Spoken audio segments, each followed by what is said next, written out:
Welcome back to another Adventure News Flash Update. Big news today. KTM has been caught out testing their 2025 KTM 390 Adventure. And no, it is not just bold new graphics. This looks like it's finally an off-road capable dirt weapon.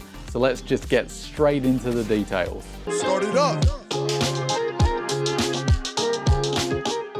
What we're looking at here is the LC4C. So this is a brand new motor that is in the 390 Adventure, which is very exciting. And we know that for sure because the recently released 390 Duke has this motor. It's basically a 399cc version of the 373cc variant that's found in the current 390 Adventure. So you guessed it, that means a bump in performance. How have they done it? Well, they've increased the stroke from 60mm to 64mm to get that extra power. And it's not a huge increase, so don't expect extravagant numbers. So we're going from 43 horsepower to now a claimed 44 horsepower. But that isn't the exciting part, at least for me personally. The big news is we're going from 26 foot-pound of torque to 29 foot-pound of torque. And even more importantly, peak power is now coming down from 9,500 RPM to 8,500 RPM. Why is that such a big deal? Well, if you've ridden the 390 Adventure in its current form, which I have, and it's a very nice little bike, the one main criticism I had of it is the motor is very road based. It was originally designed for the road. So it's very peaky, revvy, all of the performance is up top. It's a very great performing little motor, but you don't get that tractor factor which you really need down low. The fact that this has an increase in torque, while it isn't huge, it is enough to be noticeable, I think, on such a light little bike. But also, the peak performance of the motor has been brought down by 1,000 RPM, so you're able to access that power earlier. Now, this isn't going to be a DR650 in luggability, but it is going to be an improvement over the outgoing model, which I think is absolutely massive for this bike and will really help it perform off-road. The frame on this bike has also been completely reworked. It has the same steel trellis frame off the brand new Duke 390. You can see that this is a very different bike to the current 390 Adventure. KTM have claimed this with the Duke that this is to improve rigidity as well as shed some weight. So if we extrapolate that to the 390 Adventure, hopefully both of those characteristics remain for the 390 Adventure as well. Looking at the spy shots, I'd say almost certainly that is a 21-inch front wheel. Of course, it's a spoke wheel and an 18-inch spoke wheel at the rear. This, in my opinion, is a big upgrade over the 1917 wheel combo if you're going off-road on your 390 Adventure. Suspension, WP, of course, it's going to be fully adjustable. It's what we expect out of KTM and it's what's on the current 390. But my eye tells me from these spy shots that this has significantly more travel. You can see that this is a taller bike. Let's talk about that front mudguard. Some of you might say, Solid, that's just a styling exercise and a little tiny piece of plastic on the bike. What the hell can we tell from that? Well, two major things I will point out.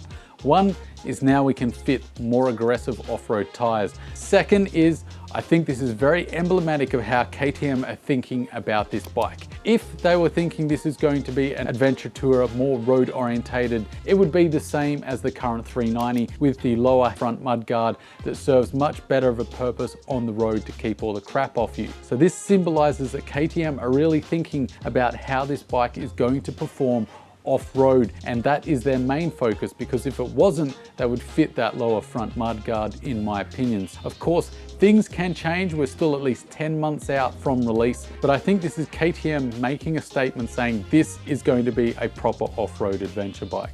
Now, obviously we don't know the weight of this bike, but a ballpark guess is this is going to be maybe a little bit heavier or roughly on par with the current 390. What makes me say that? Well, that is the case with the upgraded Duke 390 with this same motor. It put on a little bit of weight over the outgoing model, but nothing significant. I think we could expect this bike to be in the high 170 kilos, maybe creeping into the low 180 kilogram mark. I would love to see it stick in that 170 kilo range. Hell, I'd love to see it even lighter than that. I think that would be a very difficult job. KTM, if any manufacturer would be able to achieve it. The only question then is how expensive will this bike be? Then we've got the aesthetics here as well. I think this is a great look. This looks like a more streamlined, trimmer, Dakar rally style fairing. There's less plastics to break.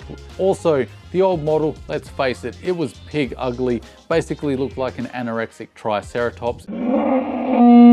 I think this is a really big improvement on the looks. Still not the best looking adventure bike out there by any means, but I do think that this is a vast improvement over the current model out on the market. The final piece of news on the bike is that while this is touted as the 2025 KTM 390 Adventure, there are a few media outlets that are thinking that this could even be a late 2024 release. So we could be seeing this in the not too distant future.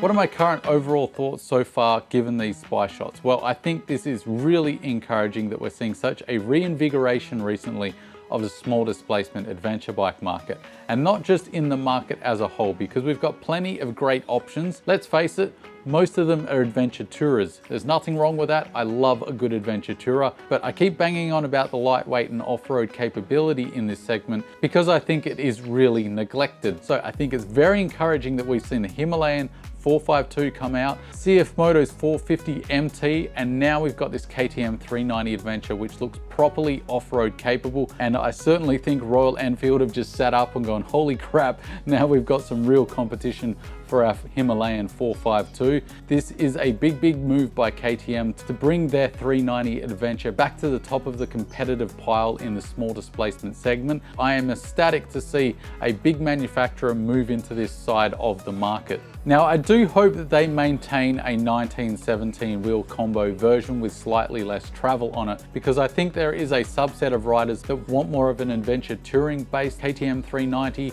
and is easier to get their feet on the ground, because this looks like a very tall bike. I think it would be really smart if KTM offered a 390 Adventure R version, what we see in the pictures, and a more road-based version. I have no idea whether that's KTM's intention and whether we're looking at the base model 390 Adventure here, or whether this will be given the R moniker for its off-road capability. Who knows at this point, but I think it would be smart if they did call this the R and offered just a base model that's more road orientated. The other thing that doesn't pop up here is any images or new news that they're working on in enduro. We saw spy shots way back in late 2022 where we saw the 390 Adventure, which is the bike we see in these pictures, but we also saw them out testing a 390 Enduro. There was no fairing on it, but you could see that the bones of the bike, the engine, the chassis, the suspension were all identical to the 390 Adventure. So we don't have any fresh updates on that, but all I can say is I really hope KTM haven't binned that project. Think of the options you would have with a road-based 390 Adventure, an off-road biased version that we see in these spy shots, as well as an Enduro model that offers more lightweight and more focus on the tighter, twistier stuff. I think that would be fantastic and would take straight out of the playbook of Honda, where they got the 300L and the 300 Rally. I think that would be a great option for a lot of people. I'm very excited to see where this 2025 390 Adventure takes us. Can't wait to hear more specifications and official details from KTM. I'd love to know your thoughts. Are you excited for this off-road capable 390 Adventure? Do you like the refreshed looks? And are you as excited as me to see the small displacement market get some much needed attention in the proper off-road capable segment? As always, guys, don't forget to stay shiny side up, and I'll see you in the next one.